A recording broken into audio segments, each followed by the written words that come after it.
What's up, everyone? Welcome back to another Her Lounge podcast. It has been a minute. I've been MIA. I know I was on point during the pandemic and then I kind of fell off. And I just felt like 2021 just needed to be better. And so I just felt like I was going to take this time off and kind of like really get some good ideas to bring to you guys and just being more informative. And something new that I want to start doing on the podcast is, before we even get started introducing our guest today, is I want to start off with either a positive quote or an affirmation. And because today's topic is going to be about new year, new goals, your vision boards, etc., I just wanted to give this affirmation to everybody, and it's I am aligned with my purpose. And I think that That's this good. Speaks perfect in regards to starting 2021. So without further ado, let's get going and introduce our guest today. We've got Kelly Jean in the house. She's my friend. I met her obviously through her husband, who's friends with my husband. And it's really cool. I don't want to tell all her business, but she is a mom and a stepmom who takes care of, tell them how many kids, Kelly? It's 7 on the holidays, but 6 on, like school days or Y'all, so 6 it's a lot of kids. I don't know how she does it. And I swear to you, she always looks put together. Her house is always clean when I go over there. And I'm just like, how do you do it with 6 kids? I could barely do it with 2, but it's a very, very, I always tell them, like, you should really do a YouTube video about how you manage all these schedules and all these kids. And you know what I'm saying? Like making sure dinner is done. And it's hard. It's interesting, but they seem like they're all kind of helpful at home whenever we come over. Yeah. When people are around, they know how to act. It's like whatever. It's like whenever nobody's there, that they just start feeling themselves and they get comfortable, But I mean, it's kids, It's part of it. Yeah. It's part of parenting. You have to go through it with them sometimes. So yeah, we definitely have our hands full. But as hard as it is, I also feel like it's beautiful. Yeah. It's beautiful, the fact that we're being able to pour into these kids, because they're like our next generation, So I want to be able, as a stepmom, that was my main thing. That was my main prayer. God use me in their life, so that they become good people, when they grow up. Yeah. Let's do it. Yeah. So, yep. I got my hands full, my soul. That's crazy. I know, because every time what I honestly love about when we go to your house is that it's so noisy, and there's always and I love that, because that's kind of like when I remember going to my grandmother's house. My grandmother had 9 kids. So imagine all 9 kids have kids. So it'd be all my cousins there. And I used to always say, oh, when I get older, I'm going to have a lot of kids so my house can be like this. And then I got older, and it was like my mind totally changed. Like, ooh, I never want kids again. You know what I'm saying? I was like, I don't want to have any kids. This is too hard. And then I was turning 36, and I was like, I went through this weird thing. And I just remember I told Pete, I said, I think I want to have a kid. He's like, what? You really? Like, you've never wanted to have it? And I was like, I know.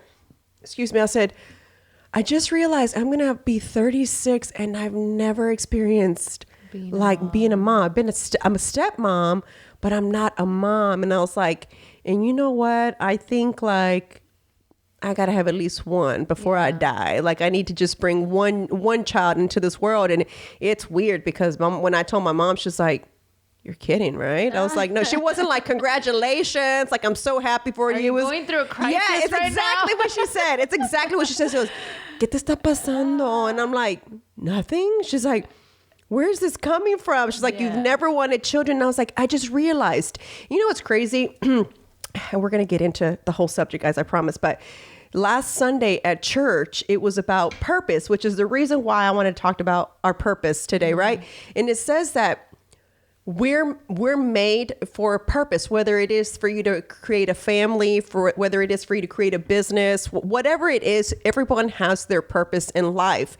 And it was crazy, because he was saying that we were all made to have a partner. And you know how there's so many people, or so many, more so I think men that are okay with being single all their life and just dating randomly. I think more women are becoming that way now, with as like our world just kind of changes, and more women are like super duper independent and feel like they don't need a partner, you know. But I was thinking to myself, I was like, yeah, I mean, I didn't need to have a boyfriend when I was younger. Like I wasn't one of those, but I do feel like you still need a partner in life. Don't you feel that? Like you need relationships. So whether, you know, you're single right now and you're watching this, it's funny that you brought this up because I'm reading a book. It's called Relationship Goals. And it talks about, you know, marriage, dating, and it's also like, you know, targeting single people as well, because it doesn't have to be an like a intimate relationship, like a husband and wife or boyfriend and girlfriend, like a relationship like this. You know what I'm saying? Like a friend that you can go to and you can connect and you can like basically pour out and have that person hold you accountable. Sure. So what your pastor was getting at is, you know, you need somebody. You need, you know, we all have a purpose, and that purpose isn't just for yourself. You know, it's in order to pour into somebody else. So, and it was crazy because he was also talking about how there's some people in this world who are super toxic to where they kill you. And I was like, whoa, like it said his words were, they bring death into your life. And I was like, holy smokes, that's like way too harsh of a word to use. Like they bring death into your life. Energy vampires. Energy, exactly. I don't know about good vampires. One, but and I was like, oh my God. I was like, I never even thought about it that way. But I've always said that I'm kind of not a good friend, and this is the reason why. I've always thought this. I feel like whenever someone comes to me and we talk, right? And I feel like I'm giving you my honest, non-filtered advice, right? Because you're obviously coming to me because you want some kind of solution or different point of view, or you just want someone to hear you out. So usually I'll say something like, you just want to vent, or you want me to tell you how I feel? And it's like, okay, you want to vent? Cool. I'm gonna let you vent. You know what I'm saying? I'll just listen to you. And I instead of answering with a advice response, it's more of I give a positive feedback so that they feel better, right?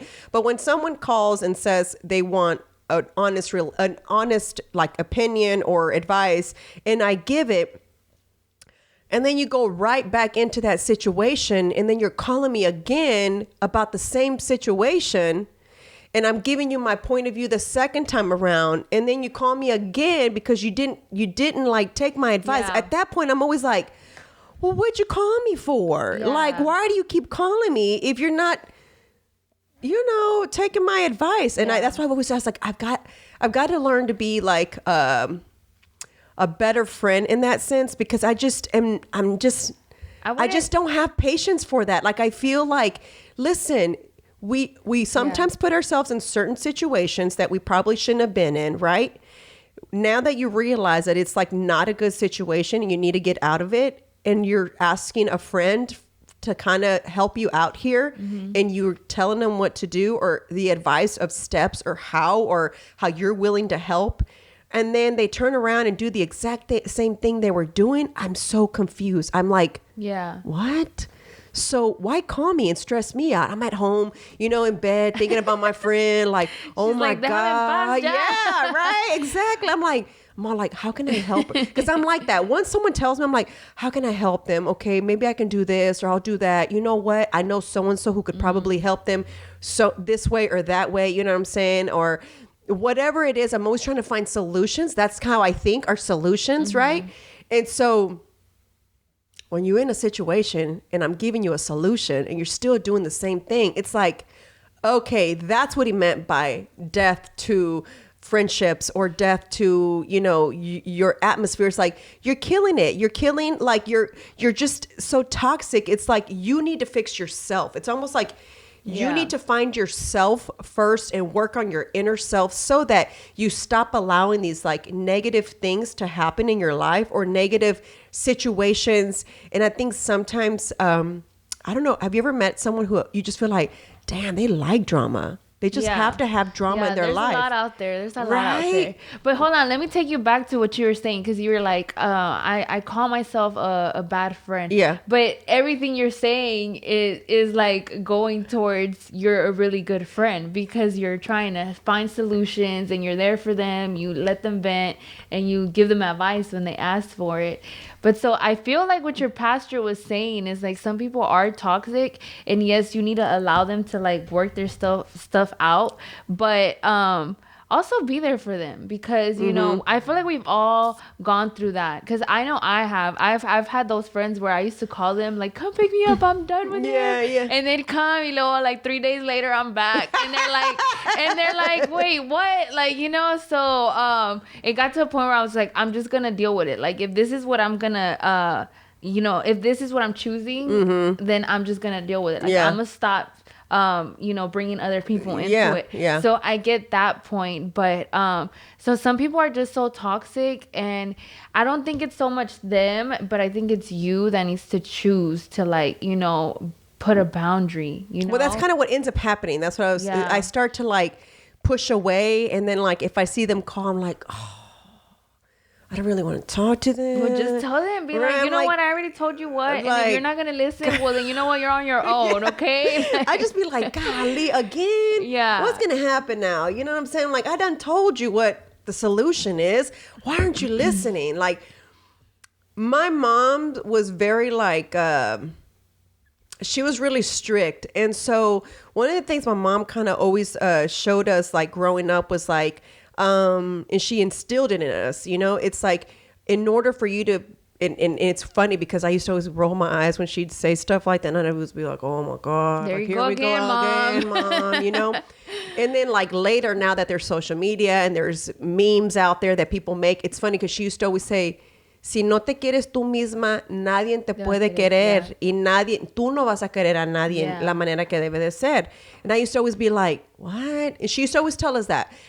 You know, it was really a big thing in our house. And as I got older, it was like, makes total sense. So my mom was really big on confidence in our house. My mom was really good about like, her biggest saying was always, no te puedes ahogar en un vaso de agua, which means like, you know what I'm saying? You can't drown this cup of, you know, this little bit of water. You know, you got to always find solutions. You got to find ways out. You got to get up, you know? So those were always things. And I think with such a crappy 2020, I think that everybody should go into 2021 with finding their purpose. Yeah. Amen. I agree. So that anything that was sucky for you in 2020, whether it's that you lost your job, maybe you lost a loved one to COVID, maybe you lost a house, you know, your bills aren't able to get paid. You've asked for assistance for the first time. I was talking to a girlfriend of mine, and she was telling me that there's a whole new category called working homeless.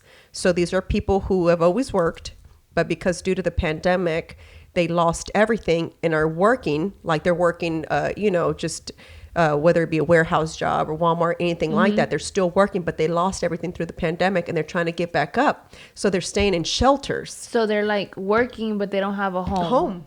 Because they're trying to rebuild. Exactly. Yeah. So, excuse me, I had lunch before I came here, so I'm sorry about all this. Dang, Mariswole, I can smell. No, just kidding. I was like, oh. So she was saying that, and I was like, oh my God, Marissa, how can we help? How can we improve this situation? Like, there's got to be a way like that we can kind of be involved. And so we're kind of working on something like that, because it broke my heart to think that there's a family whose mom and dad are both working, but they've lost their home. They've lost their vehicles. They're not able to provide, you know, for their kids. Can you imagine? They spent the holidays in these shelters.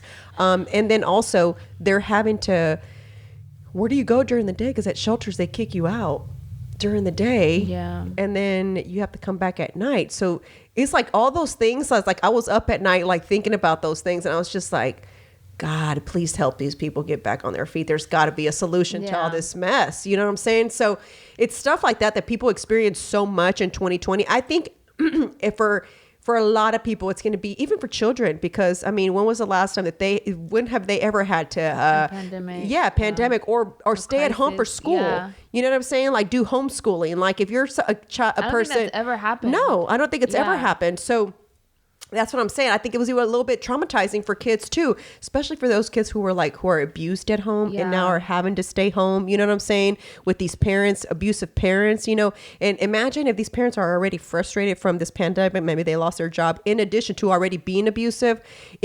Trust me, it breaks my heart at night. Every time I talk to Chingo, he's like, that's what you think about? He's like, cause he trips him out. Like, cause I just go down this rabbit hole of thinking about, you know, oh my God, these people, like, what are they doing? You know, I'm like, and obviously you become a lot more like, not saying that I've never appreciated my stuff, but you kind of realize like we're so lucky, you know what I'm saying? And blessed, exactly.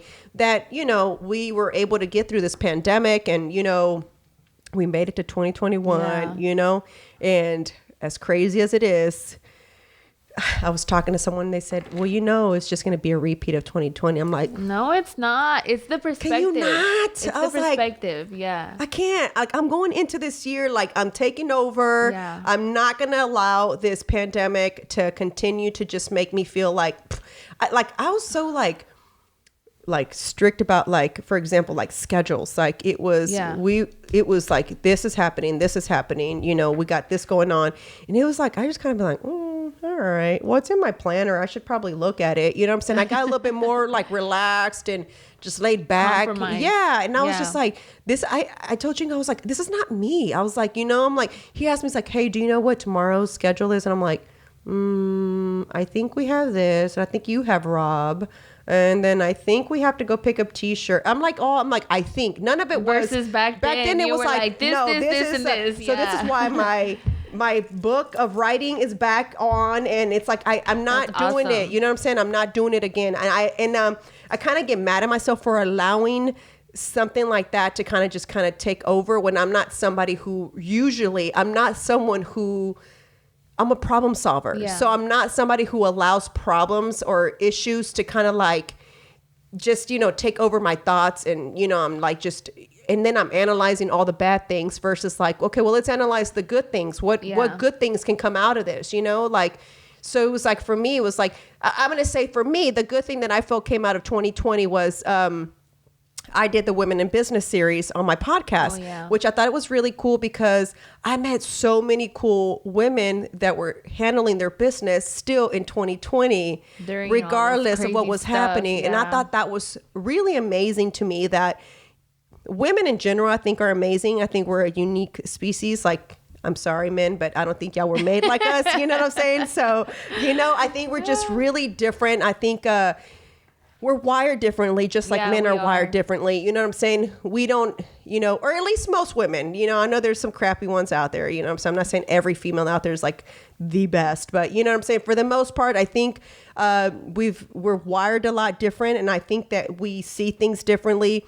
And, you know, automatically we're kind of caregivers. So we automatically just start to like, okay, we got to do this. This has to happen. This needs to be done, blah, blah, blah, blah, blah. Yeah. So, you know, that's why I told myself, like, I'm not starting anything negative in 2021. I don't care what it is. Like, the minute you want to be negative, like, yeah, so you know what? I can't hear it right now. I think it all goes back to like seasons. You know, everybody goes through their seasons. And I think 2020 was a big season, not just for you, not just for me, but for like everybody, you know? And so it's, the perspective is what has to change in everybody. It's a new year. I was just talking about this yesterday on my Instagram. Like, it's what, the 5th of January. It's the first month of 2021. It's so like, you just have to change your perspective. Everybody's gonna have a rainy day, you know, everybody's gonna go through it. But what I was saying is that, you know, when it rains, plants start to grow. Like, you need that in order to grow. For sure. Because if everything stays consistent, you know, okay, everything's going good, you know, you're just stuck there.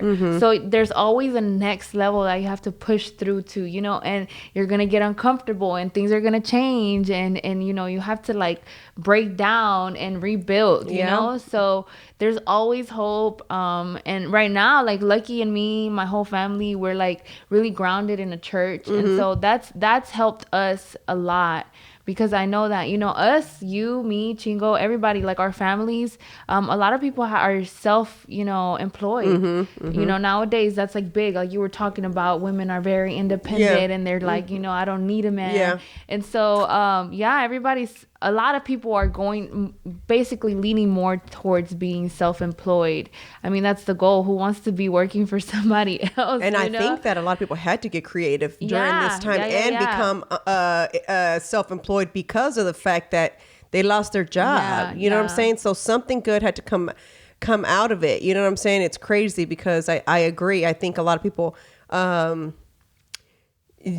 probably a lot of people came out on top, just like a lot of people came short. Exactly. So I think those are all good perspectives. How did you guys get so involved in the church? Was it you first or Lucky first? So this church that we're in, okay, so let me just back up. So when we first met, it's funny because he just did a podcast also and they were talking about this.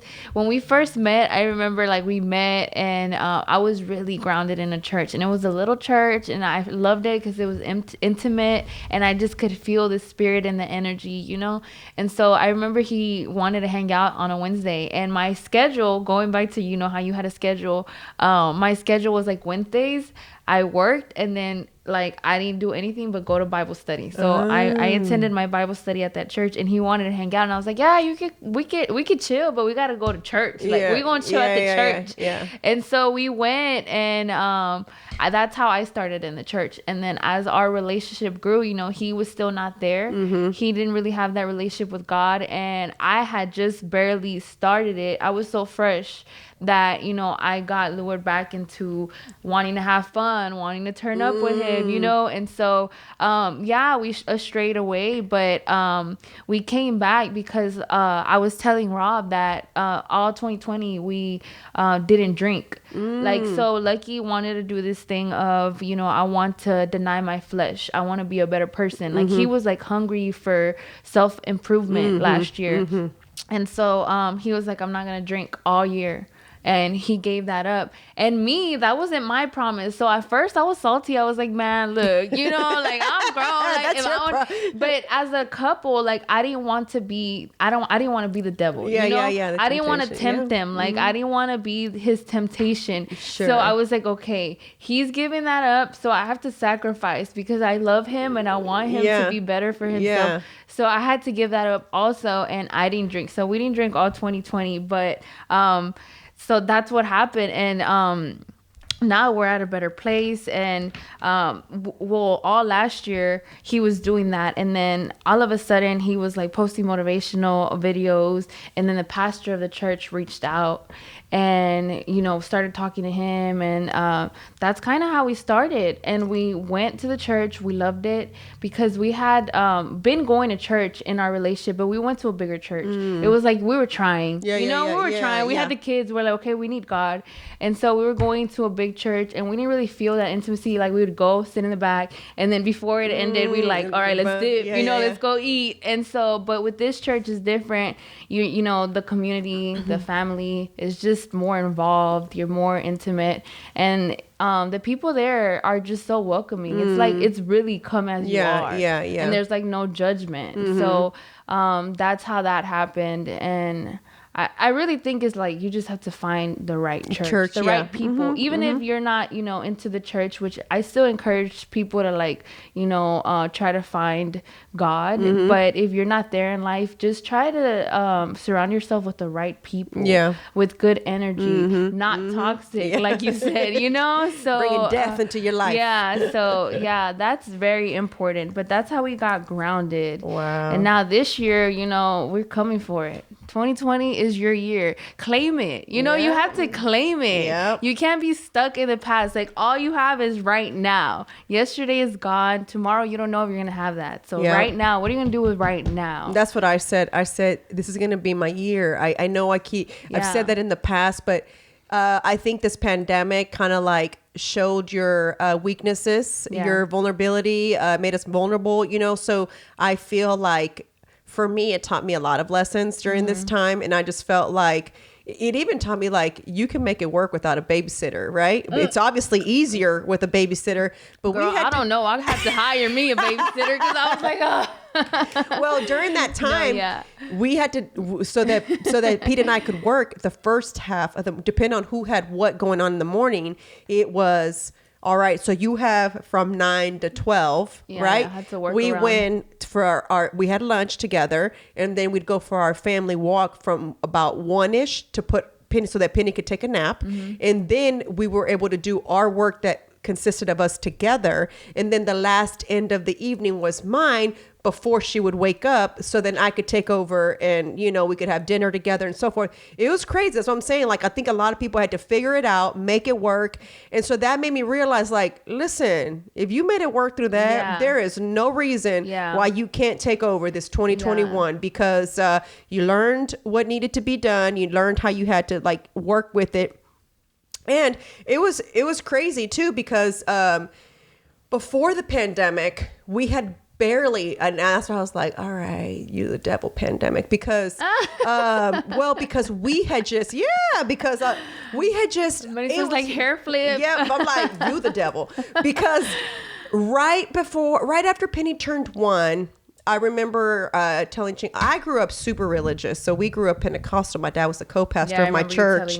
My mom was the secretary. So I knew that I wanted Penny to grow up in the church, and I wanted to guide her. And then whatever she decides in the future, I want it to be her decision. I don't want to like force religion on her or force her to go to church.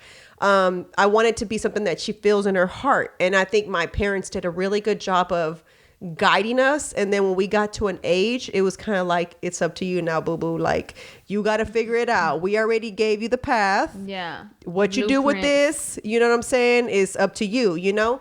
So when she turned 1, I remember I told Pete, I said, I know you didn't grow up very religious. I was like, I know I did. And I said, and I'm totally okay if you don't want to go to church. I said, but I'm going to go back to church. I said, because I want Penny to grow up in the church.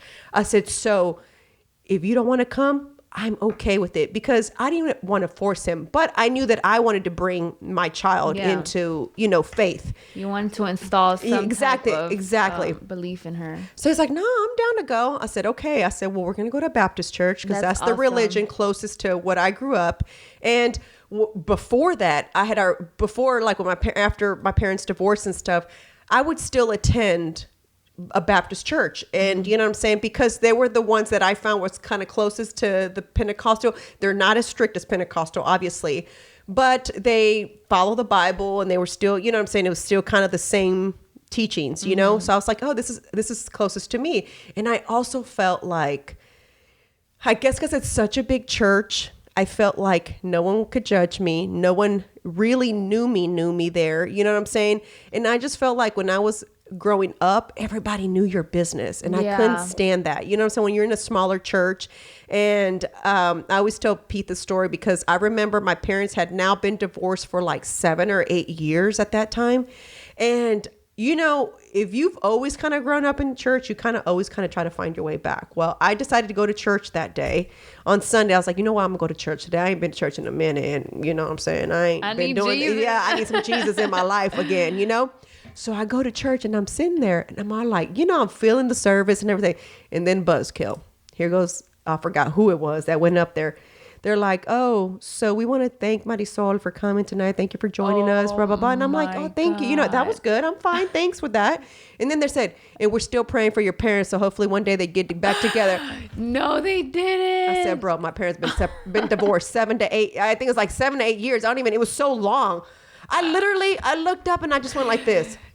Ay, Dios mío. Friendly reminder why I had stopped coming to this little small church. Okay. Yeah. So right as they were praying to end the service, I bounced and I left, and I just called my mom. I said, man, I said, I've been trying to be right with God, and here comes somebody always trying to mess it up. And so it was funny because it was like, then I didn't go. And then coincidentally, my business, before I started managing Chingo, I had a job placement agency for people who are deaf and hard of hearing. So I worked out of a deaf Baptist church. My office was in their what they call their coffee house. And so my offices were in there, and it was a Baptist church, coincidentally, in the neighborhoods that I grew up with in Spring Branch. And I used to always see that church, and I never thought in a million years that my office for 9 years would be in a deaf Baptist church. Crazier thing is, one day their volunteer interpreter didn't show up for a service. So the pastor came and got me, and he said, "Hey, Mariswole, can you interpret?" I was like, I've never interpreted for a church service. Like, I don't even know church signs. You were freaking out. I was like, so yeah, I don't even know how that goes. He goes, "You'll be fine." I was like, so no. I was like, I'm not going to be fine. I don't know any church signs. He's like, "You'll be fine. Come talk to Dan," which is the co-pastor, right? You're like, "I don't want to hear it." He's like, "I don't want to hear it." I'm like, "Come on, let's go." Exactly. He's like, "Go talk to Dan." And, this is kind of what he knows what the service is going to be about. He can give you some of the signs. So like literally I had a crash course like in 20 minutes to sign disciple, accepting God as your savior. It was just like all these signs. And I was just like, oh my God, memorize them. I'm like trying to take it all in. And then it was like, after I finished, I was like, did I just do that? Did I just preach in sign language? That's like awesome. I just interpreted this. I was like, this is damn cool. I was like, wow. Here's the even crazier thing. If I go to an English church, I usually don't understand what they're talking about because I grew up in a Spanish church. So my Bible is half Spanish, half English. I'll find it in English first. And when we're at church, I'll kind of like read it when they're going along with it. But then I go, I'll read it in Spanish. And I'm like, makes sense. I get it now. It's weird because I couldn't go to like college courses probably in Spanish and really like take it all in. But when it comes to like the Bible, I read it and understand it so much better in Spanish. That's how I am with the months. I cannot tell you the months of the year in English. Like I can, but I have to go back to my Spanish. Really? And I'm like, enero, febrero, marzo, you know? And I'm just like, okay, January, February. Yeah, I'm like that. It's weird. Isn't that weird? Yeah. I think it's people with like, who have Rob's like, wait, no, I don't the know. only one.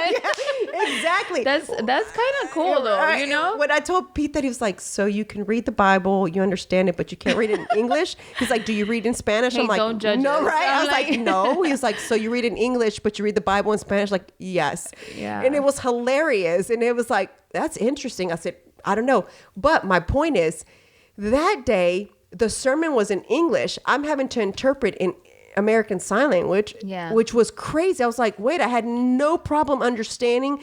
And then I felt like, oh, this is going to be my church. I feel like there was no judgment there.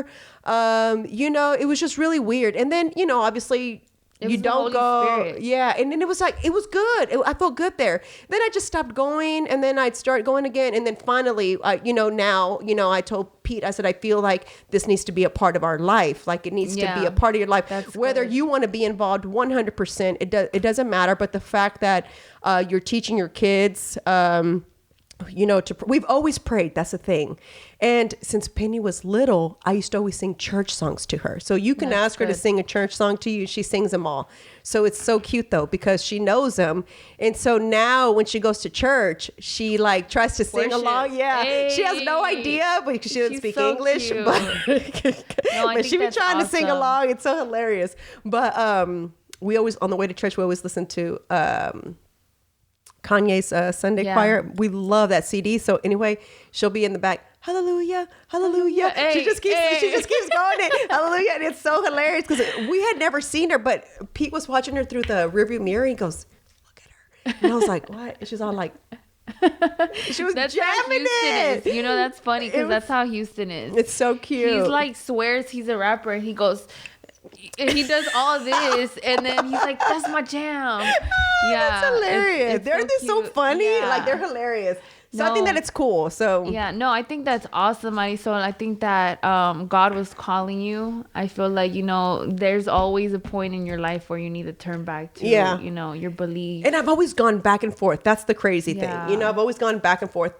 Sometimes I'll go, sometimes I don't go. And I was going to Second Baptist, but in Katy. And so when I was living out there with my mom, and then obviously now over here we go to the one same. It's still Second Baptist, but it's now on the one on Woodway. And again, I like it there because everybody's friendly. when you're kind of like there waiting for church to start, like they have a coffee shop. And so like people are there drinking their coffee, they're chit-chatting and so forth. And it's kind of cool. But then I'm able to leave and I'm not having to deal with anybody, if that makes sense. And that's what I love most about it. It's like, okay, I came and did, came and got my Jesus on. As you grow, you're going to want to. Well, actually, it's funny because as we go through these goals, guys, and I'm going to try to post the link to this thing, but I'm going to work on a vision board. And one of the things that I wanted to do was called goal sorting exercises, and it's different categories, and I'll post it, you guys. Hopefully Rob can post it on there for you guys. And shout out to Rob. Yeah, shout out to Rob. Yeah. And what do you call it?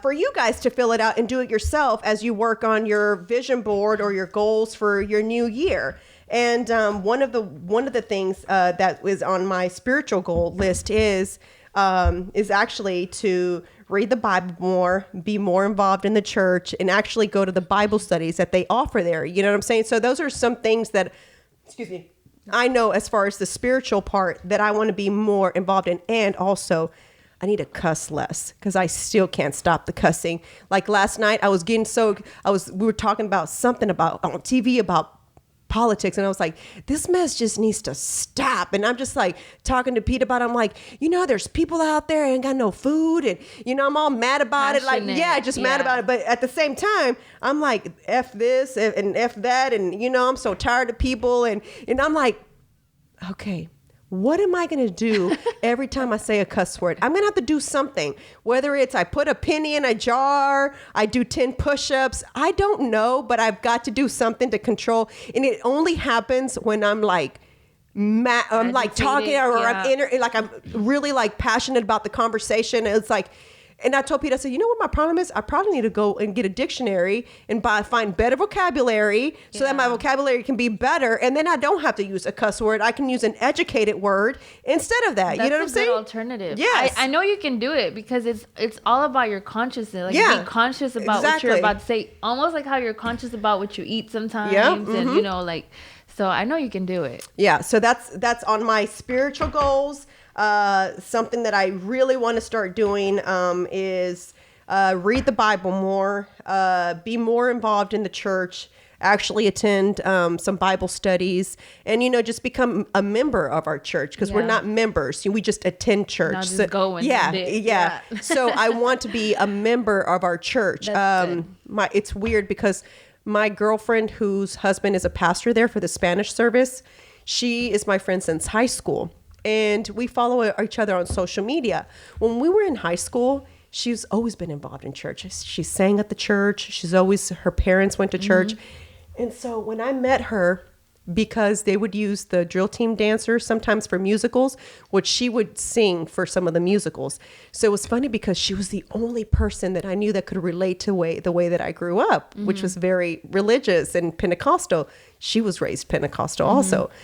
So I used to always be like, what? When we were talking, I was like, so you go to church? What kind of church? You know what I'm saying? And then I was like, oh my God, I've never met anybody else except kids that went to my same church that kind of had the same upbringing than I did. You know what I'm saying?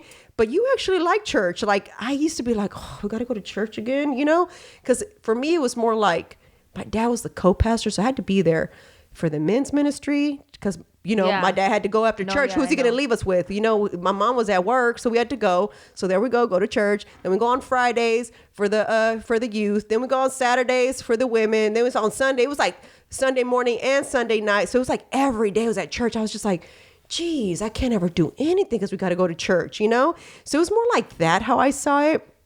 I think for her, it was a little bit more. She attended, she was very involved, so it was different. But anyhow, how the world works is so crazy.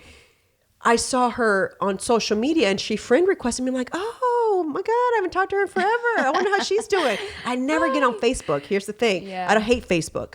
So I'm always on Instagram. And so I was like, what's up, girl? How you been? Good, da-da-da. And she used to date someone who she ended up marrying, who was also the pastor's son. And she used to always be like, I'm praying for him. I was like, why are you praying for him? I was like, you just need to let him be and find your new boyfriend, girl. I was like, why are you praying for him?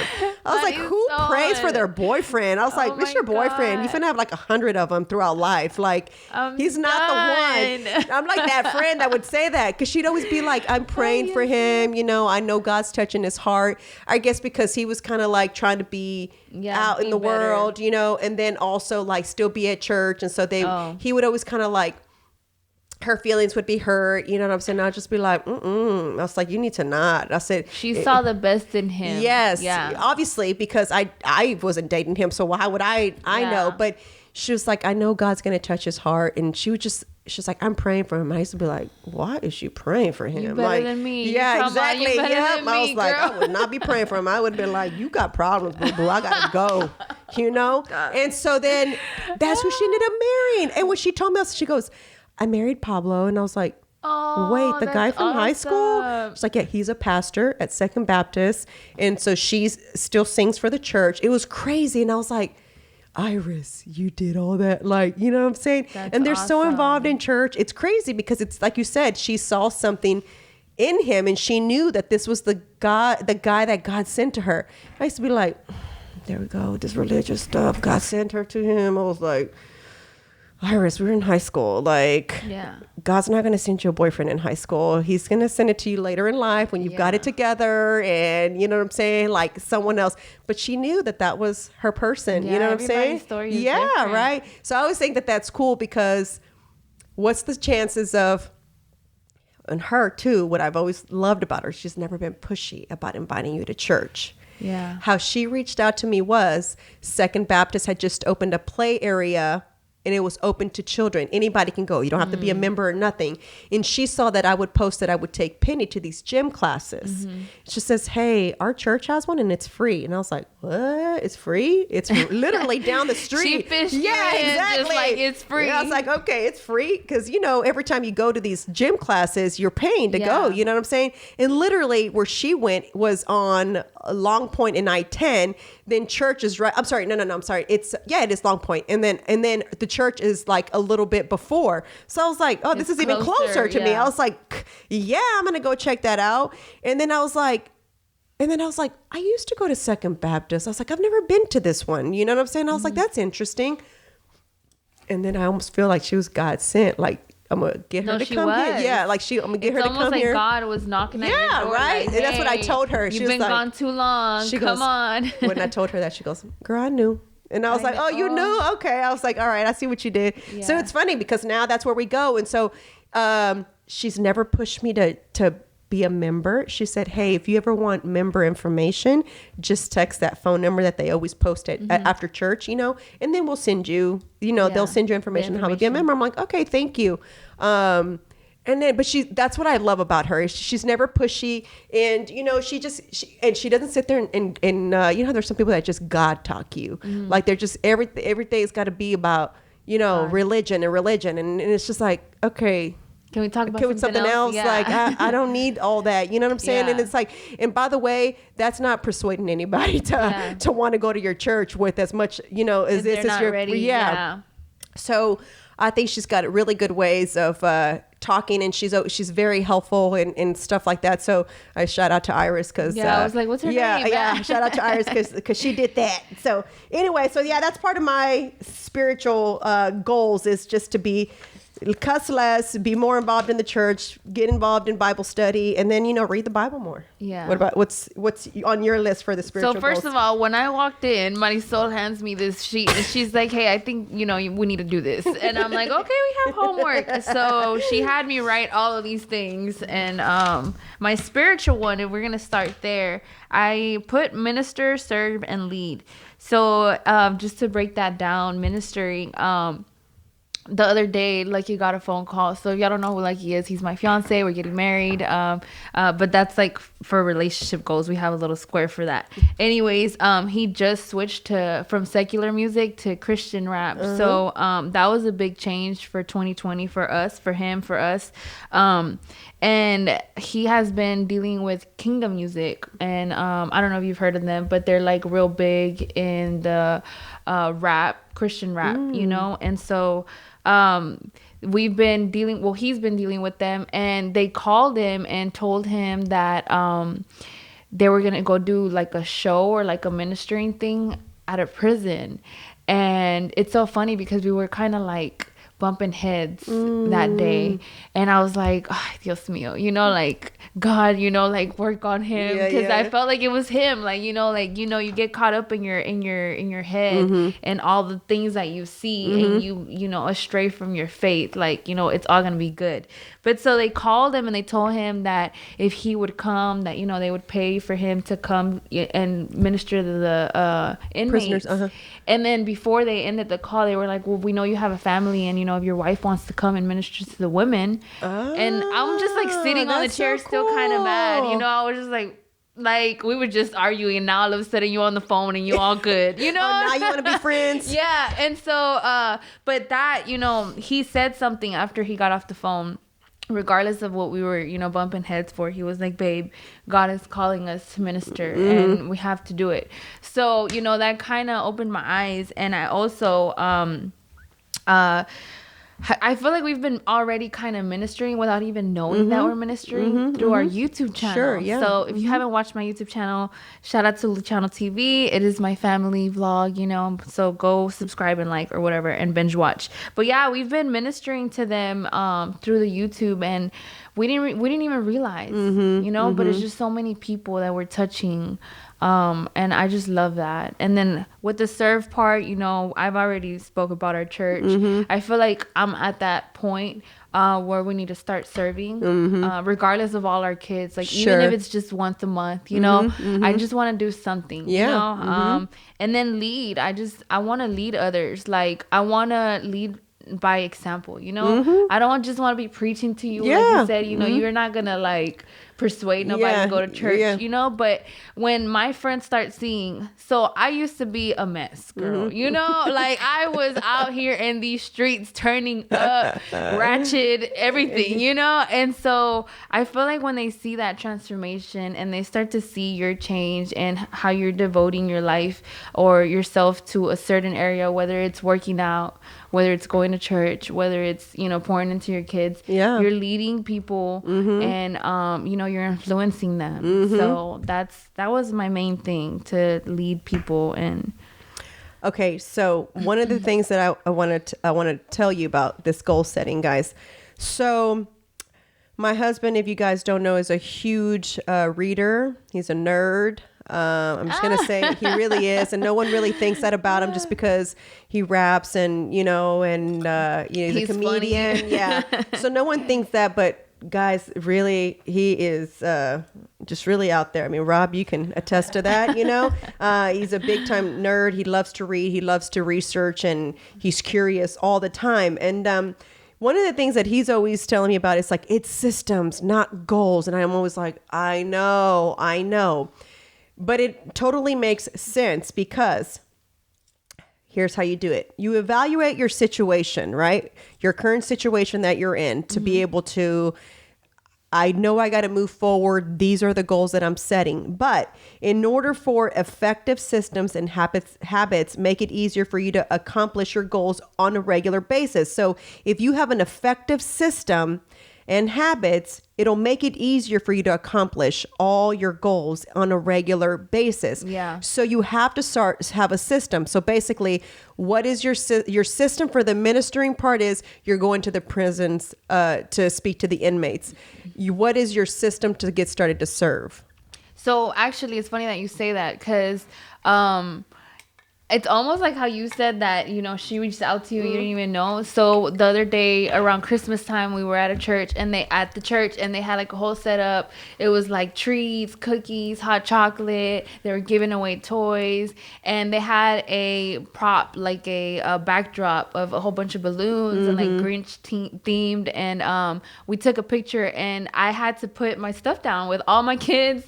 In order for us to take a picture, like I had to put the diaper bag down. I had a hot chocolate, a cookie. ski. So there was this round table right there, like a high top and a tall boy, you know, the little tall ones. And I had to put my stuff down, and there was like a notebook, and there was a man standing there. And I was like, can I put my stuff right here? And he was like, yeah, go ahead. And when I went back to go get it, after we took the picture, I was like, what is that?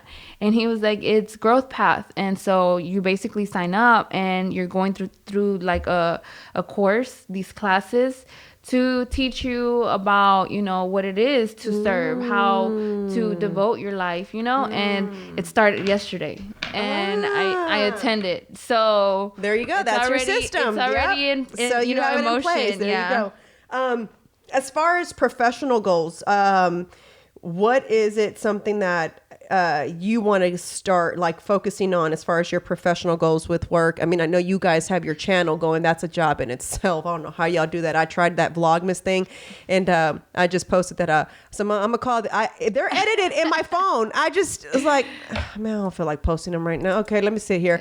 And it's kind of like, okay, I'm going to call these the lost footage from Christmas. Here y'all go. Because I have day 21, 22, 23, 24, and 25 all sitting in my phone, ready to get posted. I procrastinating. Yeah, exactly. I was like, I don't feel like doing this. Money. I know. I was like, I need to do it. So anyway, what are some of your professional goals that you want to...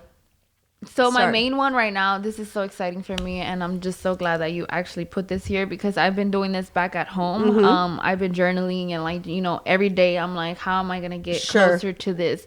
My main one is Sweaty Mommy. So this is my own brand. You know, being that we vlog, and, you know, I devote so much of my time to the kids, the family, you know, my husband, and I feel like I always leave myself on the back burner. And I told myself that, you know, like you said, you're like what your mom was telling you. You can't love, nobody else can love you or love, unless you love yourself. Yeah. So I was like, I need to start pouring into myself. Like, I need to start giving myself that push. And so I've been working out. You motivated me. There's a lot of other people that have motivated me after I had my baby. Excuse me. And so I thought about this. Like, I try to shop for workout clothes, you know, to try to look cute. And it's so expensive. So I was like, you know what if I come out with my own brand, you know? And I actually put that together. I found some vendors, and I'm trying slow and small, but I'm going to start. And so Sweaty Mommy launches January 22nd, which is actually my birthday. And that's awesome. I'm excited for that. I'll be having 2 different sets. It's the same set actually, but it's 2 different colors. And I'm also gonna have a crew neck and a hoodie, and then a water bottle, a squeeze water bottle, just to start off. But I'm actually I'm thinking big. So this is just the beginning, you know. This is me planting my little seed. There you go. And I'm just gonna continue watering it, and hopefully, you know, it grows. But I love that name, by the way. Sweaty Mommy, cool, right? Thank you. For mine is I want to continue to grow my brand. I tried to work on it while we were during the pandemic, and it allowed me, because again, I focus so much on, you know, my husband's career, because I do all the booking and so forth. Sometimes I put my stuff, no, not sometimes, most of the time, I put my stuff on the back burner. This podcast alone, Rob had set it up for me a year ago. And I said, I'm going to get on it, Rob. I promise. That could not be me, because I'd be like, you know what? It's time for me to podcast. It was Rob's like, so when did you want to start it? He's like, I've got the name for you, and I've already registered you with, you know, with Apple, blah, blah, blah. And I'm like, okay, I'm going to start. I promise you. And then he's like, all right. And then he'd be like, hey, so don't forget, like, we have this going for you. Whenever you're ready to start, I'd be like, okay. And then finally I was like, okay, I'm going to do an episode. And then I didn't do an episode for a long time again, right, Rob? Like, I did one, and then I think...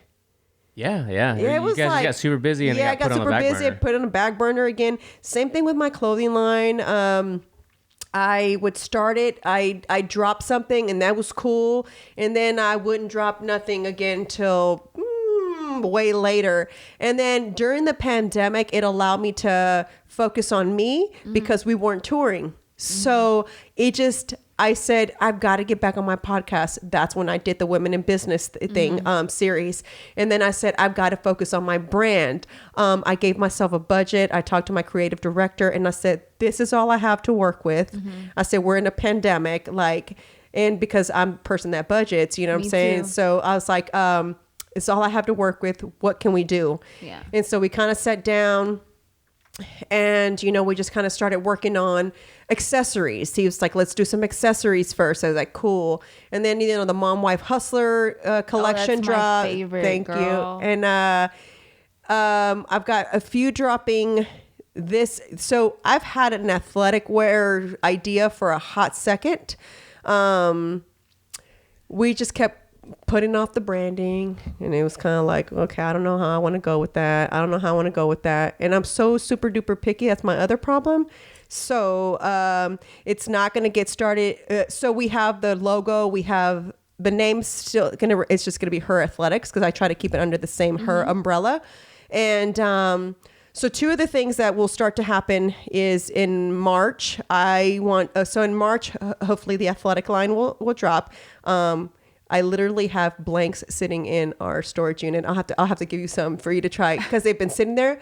I'm not lying to you. Also a year. I don't even know if they're still cool anymore just because they've been sitting there and I never got it going. You have it. So now it's a system. Yeah. And you have people. That's what I don't understand. Yeah. You have people that are pushing well, you. right now, Rob just came back. You came back how long ago, Rob, now?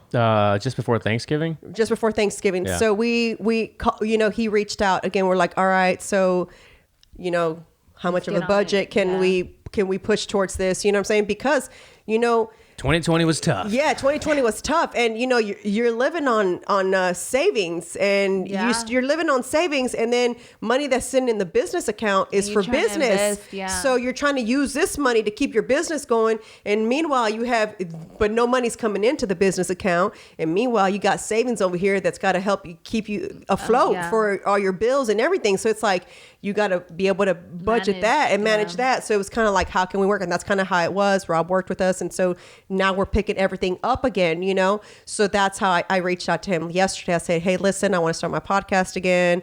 I know you're doing chingos. Can you help me too? I'm excited to put this one out. I'm over here Thank getting you. motivated even more. Let's do it. I went into the year already motivated as usual, but this already, I'm just like, my volume's down. I'm just listening. I'm like, I feel like I'm doing other stuff while listening to a podcast that I'm not producing. It's Yeah. good. You guys are great. So that's thank you. good.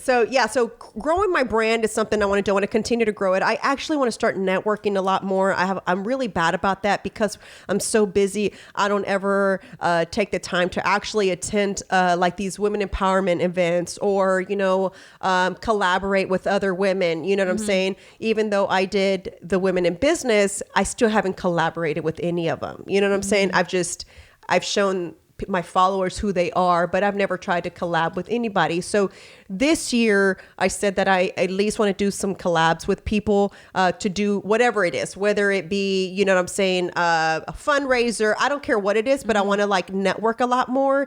And I no longer want to post to social media unless it's bringing me money.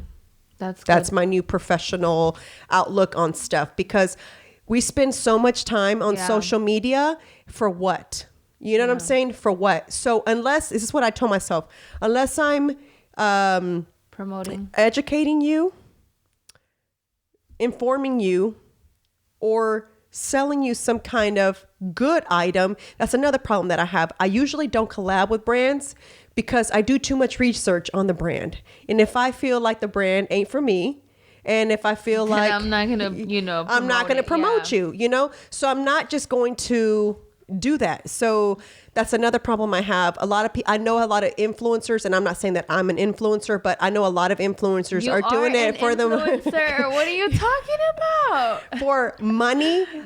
If I'm gonna make some money, I want to make it because I believe in that person's brand. Yeah. I want to make sure that, hey, I use the item also. So I want to use it. It's great. You know what I'm saying? Because I don't want anybody to ever say like, oh, she suggested some stuff. See, there I go. I was about to say a bad word. She suggested something and it didn't even work. Don't you hate when people do that? They'll get you a promo code and you're like, well, this was garbage. You know what I'm saying? I can't stand that, you know? So I try my best never to promote garbage, like, or push anybody's brand. Yeah. Unless I feel like, and not saying that everybody that I push even pays me to promote them. Some people that I post on my social media is just because I really believe in their brand and I like what they're doing. And so because of it, I'm going to post it. I don't need you to pay me for it, but I believe in you and I feel like you're doing a good thing. Yeah. And I feel like you need to be acknowledged. So that's something I do want to do more. So moving on, guys, I know this podcast is probably like rambling now and we are at... It's okay. Yeah, there's no rush. There's no rush. We're good? Yeah. Okay.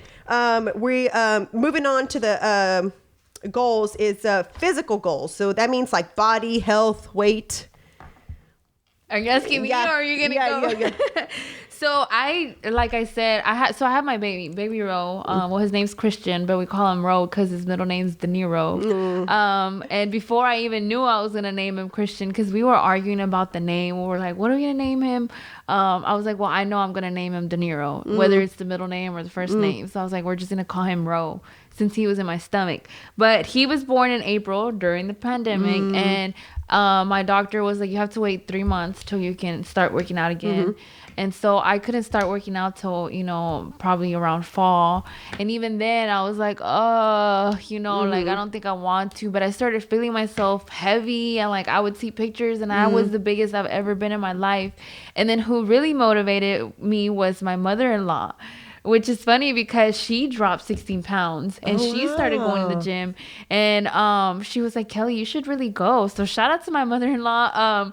But yeah, and they were like motivating me, and I was just like, yeah, I want to, but and I pushed myself and I started last year. So my goal this year is just to keep it going, because it's so hard. Sometimes you just want to slack and start eating bad. So I'm not too hard on myself in that area, as long as I'm just consistent. For sure. And the consistency is key. So I feel like that's how habits are built. You just keep on doing them, keep on doing them, and then eventually it becomes a lifestyle. So yeah.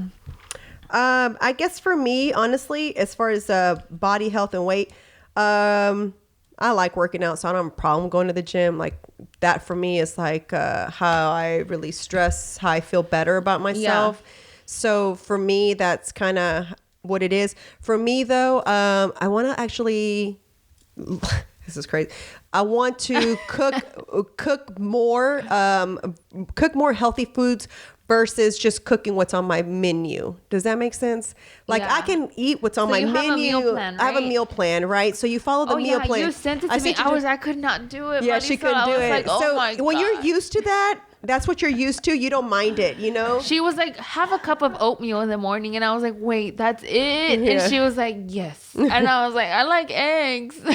I know. So I am fine with, I don't have no problem. And for me, it makes life easier. It's one less thing I have to think about. So I think that, and that probably came from the bodybuilding world when I was in it. It makes life easier for you to have your meals prepped. You know what you're going to eat for lunch. You know what you're going to eat for dinner. And you know what you're going to have for breakfast. So it's like, you don't have to think about nothing but going to the gym and making sure that you're hitting the body part for that day. So for me, I want to learn how to cook outside of that.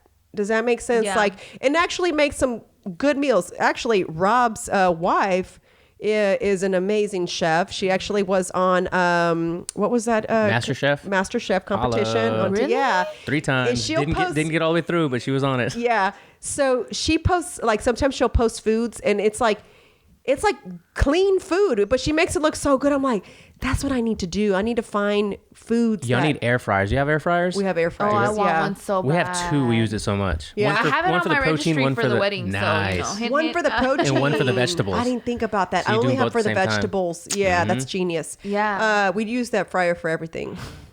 So we use a fryer a lot. I hate it because I don't like kitchen items on my countertop. Yeah. So but that's the one that sits there because we use it so much. So isn't it crazy how times have evolved though? Like, who would have ever thought an air fryer? I know, like, but they're so good. I did in the air fryer. I did oh my God, what are they called? not artichokes. They look like Brussels sprouts. Brussels sprouts. Oh, they're so good. With some bacon in there, a little bit of honey. I didn't do bacon. I just did. Now you're making me hungry. It was so good. Yes. That's the only thing that I was like, yeah, that's really what convinced me, because I forgot where I ate Brussels sprouts that were air fried. And I was like, this is air fried? It's like, yes. I was like, I need one. And I got one. That's and crazy. I ordered it with the accessories too, where mine came with the little, you can put in a grill in there. So it's itty bitty though. So you could probably fit like 2 steaks at most in there, or, you know what I'm saying, whatever you're going to do.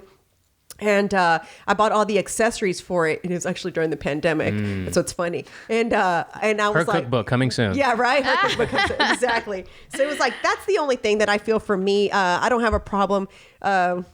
Like I said, working out, that's never an issue for me. It's how I get through the day. So for me, that's kind of like when I don't work out, I start to, honestly, I don't know what it does to me, but I start to feel like depressed, like sad, like this is not me. Like I need to move. I really think I have ants in my pants, and I just don't know how to kill them. Like I can't sit still for too long before I just gotta move. Like I gotta do something.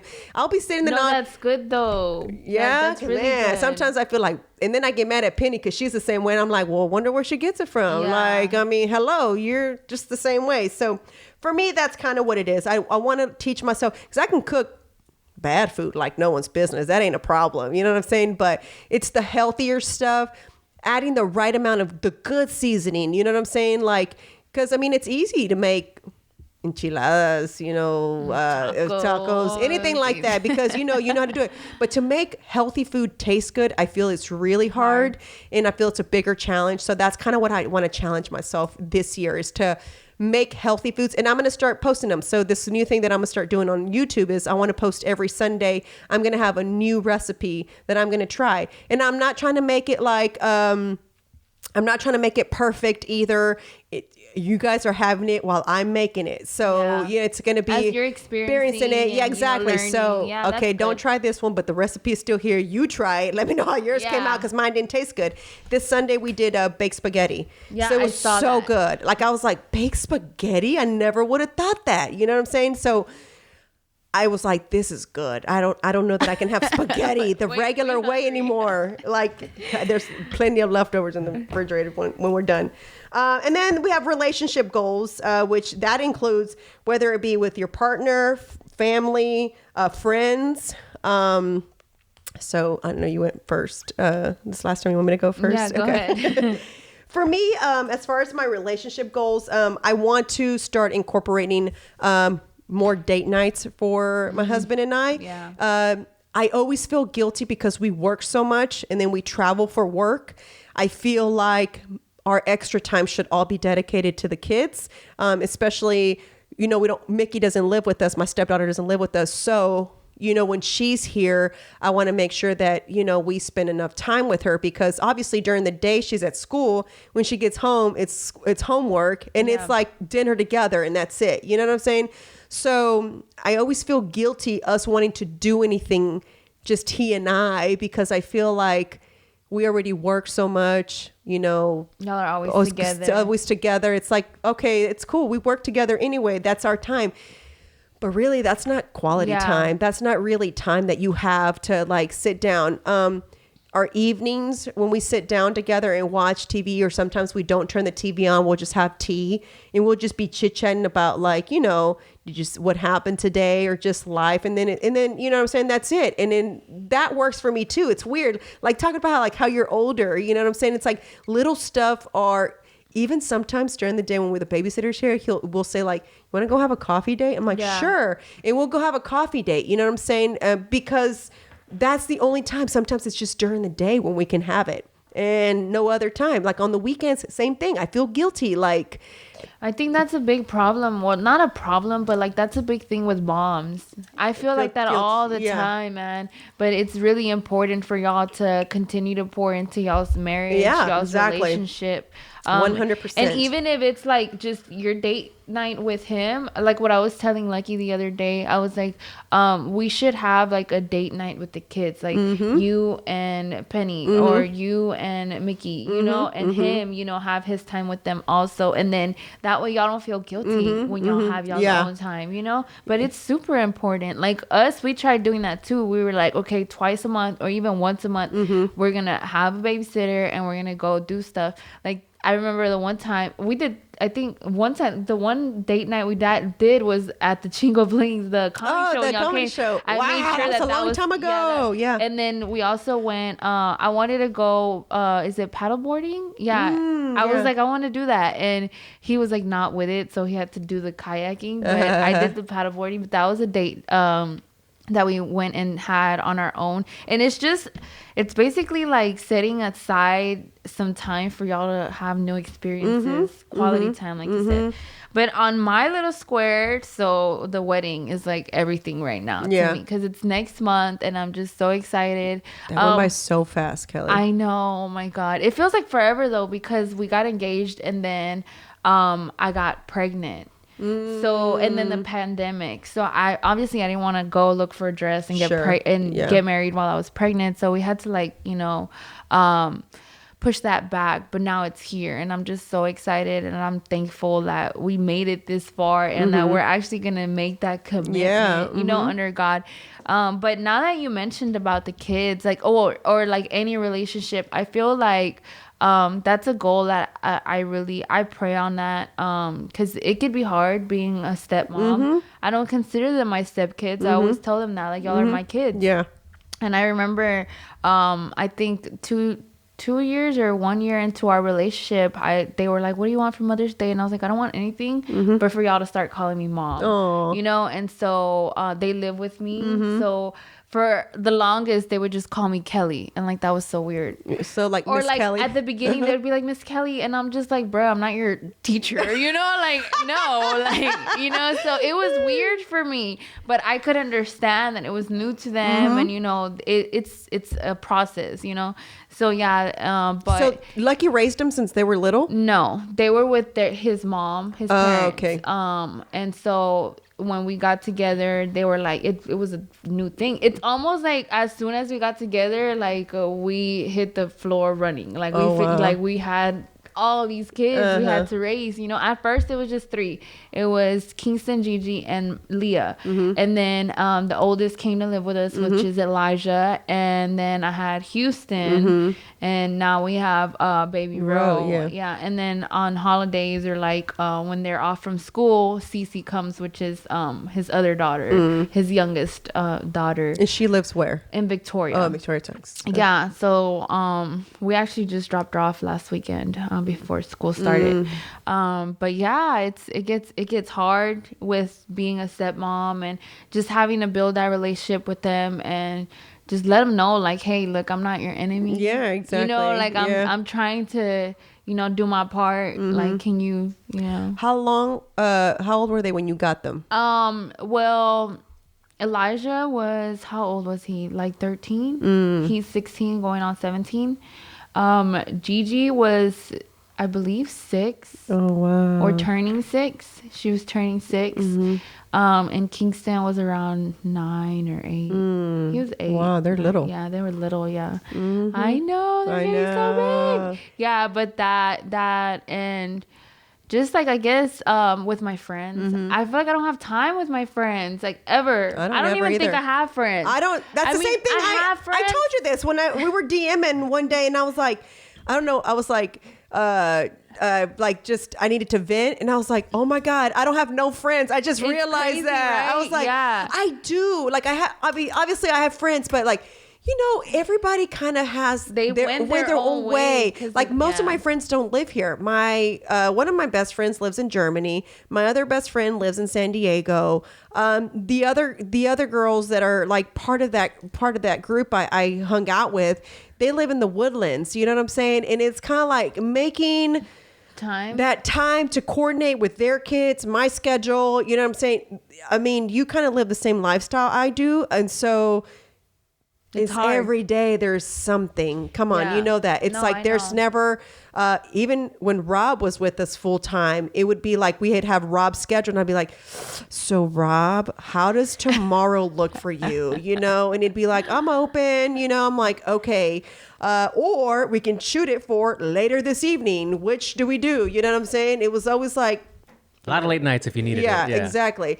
So it was a lot of that. You know what I'm saying? It's a lot of that. And I think that's kind of like sometimes when you don't, and it's like you need to make time for friends. I even told you that. It's like we need to make a coffee date like at least once a week, even if it's just to like, or even twice, bounce ideas off of each other with us both growing our brand, you know, something like, something needs to happen. You know what I'm saying? Like, you know what I'm saying? Because like you said, like, I mean, Chingo always has events or something going on where I don't always go, you know what I'm saying? So it's not like, oh, I'm going to go hang out. It's sometimes, I'm not going to lie to you, I'll be honest.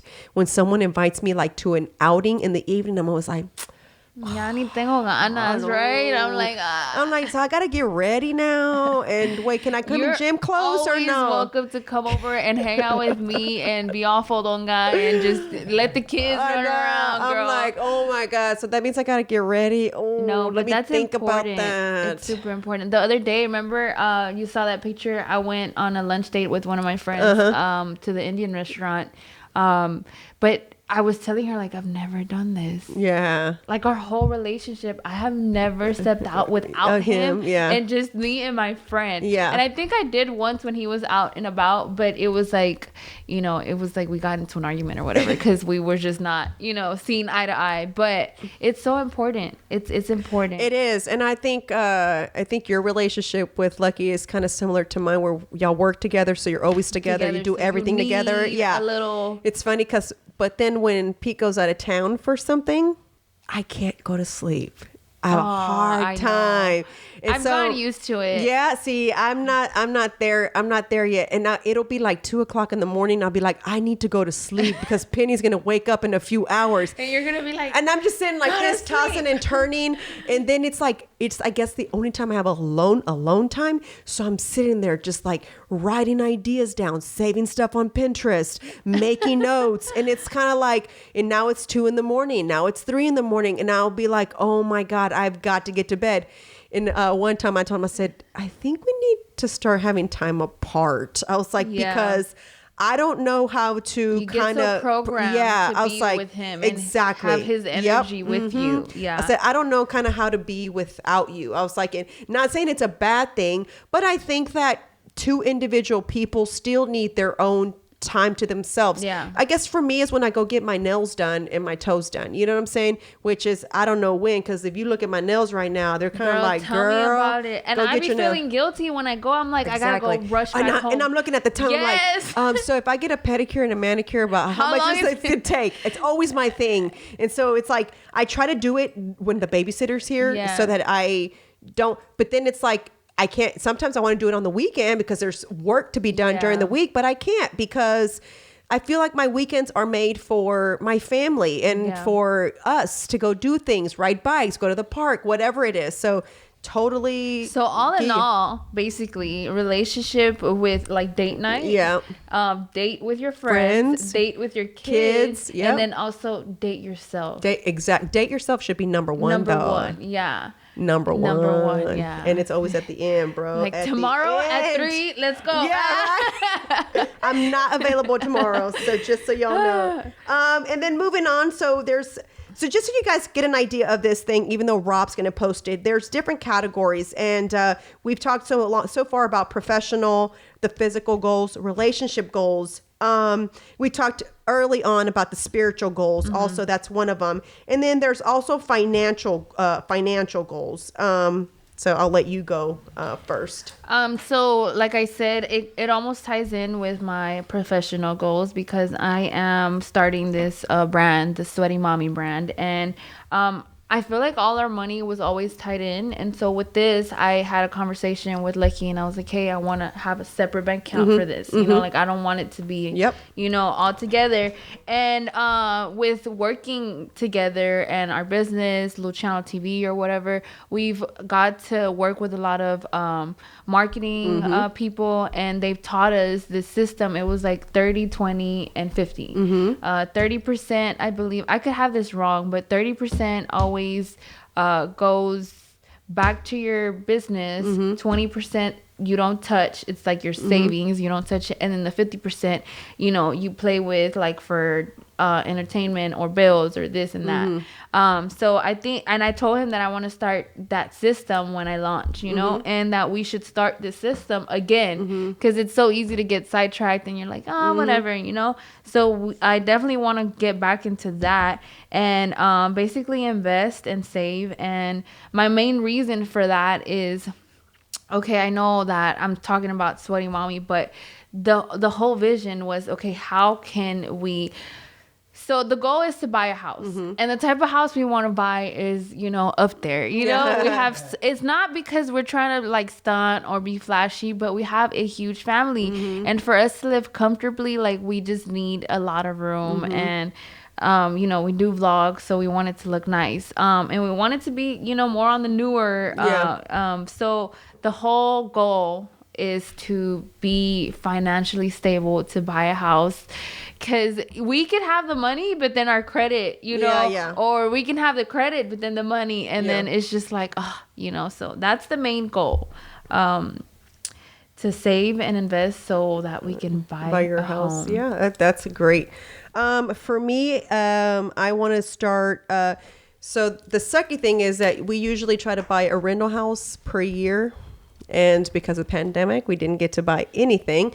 Thank God we didn't, because we were about to buy one literally down the street from our house. So it was a duplex. Y'all rent out the house? Yes. Okay. So we were about to purchase that one down the street. It was a duplex. One side we were going to rent out. The other side we were going to work out of. And so...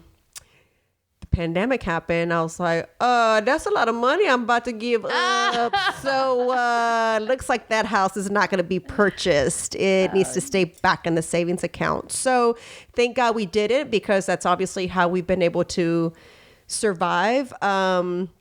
And when you're self-employed, it's a little bit harder to purchase a home, because you don't have paycheck stubs, and the percentage that you have to put down is a lot larger than someone who normally would just buy their house normal. You know what I'm saying? So I want to this year be able to purchase another rental. I do want a duplex, because I want one side to rent and I want the other side to be our work. Y'all own a house that y'all are renting out right now? We own 3 other ones. That's awesome. Yeah, plus our home. But so it's either investor status. So either this house will turn into our office and then we buy one that we move into, or we buy a duplex, stay here. See, I do a 5-year thing. Okay. So we live in a house for 5 years. We're barely on 4. Okay. So this is the last year we have to figure it out, and we got to bounce, because this is not our dream home. This is our starter home. You know what I'm saying? So for me, and I told him that since the day one that we moved in here, he's been wanting to get out probably the second, almost the third. We were about to make 3 years. He's like, you ready to find a house for our I'm like, no. I'm like, no, like that's kind of not how it's going to work. You know what I'm saying? Like we have to wait. Like, I feel like 5 years is enough. And so we just made 4 years, this October. And so this year in October will be 5. So I have it in my head that by October of this year coming up, I've got to either A, be purchasing another home for us to live in, and this house that we live in right now becomes our office, or B, the next house we get is a duplex where we rent one side and we work out of the other side. The thing is that our office space here is too small now for 2 of us to be trying to grow a brand. So it's not working. It's not working for us. So that's kind of where we're at right now. And that's the reason why. But So this year, since I didn't get to invest in one last year, buy a rental last year, I want to buy one this year. And so that's the goal. So That's my goals good. for October. I also want to start a no spend week. So I want to do 2 weeks out of the month where we don't spend no money at all. So You're there's crazy. no, I don't so know there's, how you're going to do that. yeah, well, I used to do the Dave Ramsey envelopes. So you told me about that. so I'm pretty good about budgeting, to be honest with you. Like I'm really like, nah, that's not going to work. Like I said, I think that because of how I budgeted, that's the reason why we've been able to survive during this whole pandemic, So I want to do a no spend week to start that, which means obviously the only thing you could spend on would be groceries and gas. Those are the only two things because you need food, which means we don't eat out a lot, to be honest with you, like rarely. So I don't have a problem with that. My problem is probably like I'll go to Target for diapers and wipes. Who doesn't? And I come back with diapers, wipes. Oh, that sure was kind of cute. Candles. Oh, oh my God, this bowl will look so good on my dining table, So they see that bowl right there that's now used for junk. That was a bowl that I bought for fruit, supposedly. And then it no longer serves a purpose in my house. Exactly. So that's kind of what I want to stop doing. And then I don't want to shop for myself I don't want to shop anymore. Like if I really absolutely like, okay, for your wedding. Okay. So obviously I need a dress for your wedding. Okay. That's a different story, but like make it work, boo boo. Yeah. Just whatever you have in your closet, make it work. I like also with like luxury items, I try to like buy myself one a year. I know people buy way more than usual, but I try to get like one item, and usually the one item I want ain't available because it was like 3 seasons ago, and because I only treat myself to once a year of some kind of luxury item, it's not available. But when it's not, I'm always like, I always tell him, well, guess it wasn't meant. Or I'll tell Ching, I'm like, all right, so I'm gonna go get that bag I wanted, and it's like, all right, cool, and then I'll come back. It's like, so where's the bag? I was like, yeah, so they no longer have it. So it's like, so you won. I'm like, there goes that. I'm like, so I guess I got no bag this time. So it's funny because he'll say stuff like that. He'll say things like, it's like, oh, so they didn't have it. It's like, no. He's like, yes. I'm like, whatever, but that's kind of what it is. So just going back to that, I just want to be able to invest this year again. It really drowned my little soul last year that I didn't get to. It was like I felt like I failed at one of my goals, and I know that's like, well, it's not your fault. The pandemic happened. I know I get that, but the part where I'm mad about is that then I should have had more money. Does that make sense? So that means I should have had more money to be able to still buy my investment and still live off of my savings. So that's kind of where I felt like, okay, so this year we're about to be even tighter on our money. Boo-boo. You should really look into or think about doing a podcast with somebody that does that, invest, and y'all should talk about that. So I have a financial advisor that I found, not investor yet. The investor's probably a really good idea, but a financial advisor. That would be although really good. I don't really 100% agree with some of her advice from the girl that I found. She does a lot of good points that I think people who on a regular basis, most people, in which I didn't know this, did you know that? But I think it was 88% of Americans don't have a savings account. And I didn't think it was that high. Oh my God, yes. So we sell life insurance. And along with the life insurance, what we do is our company, what they do is they beat whatever price you're paying right now for your life insurance, give you more. And then also with whatever the difference is, they help you invest it into mutual funds. And so, when we go to talking to them, you ask them like, okay, so where do you save your money? The bank, or this and that? How much do you have in savings? And they're like, nothing.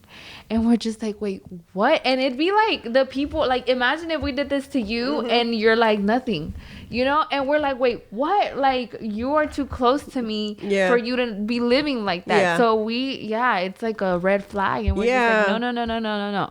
What was your stat, Sold? That how many people don't have 88%? a savings account? Yeah. I read something too. 60% don't have enough to cover a $500 emergency. That's crazy. 6 in 10 Americans. And Dave Ramsey only requires $1,000 Yeah. for as your emergency fund. That's so crazy to me. And a lot of people don't. But I know a lot of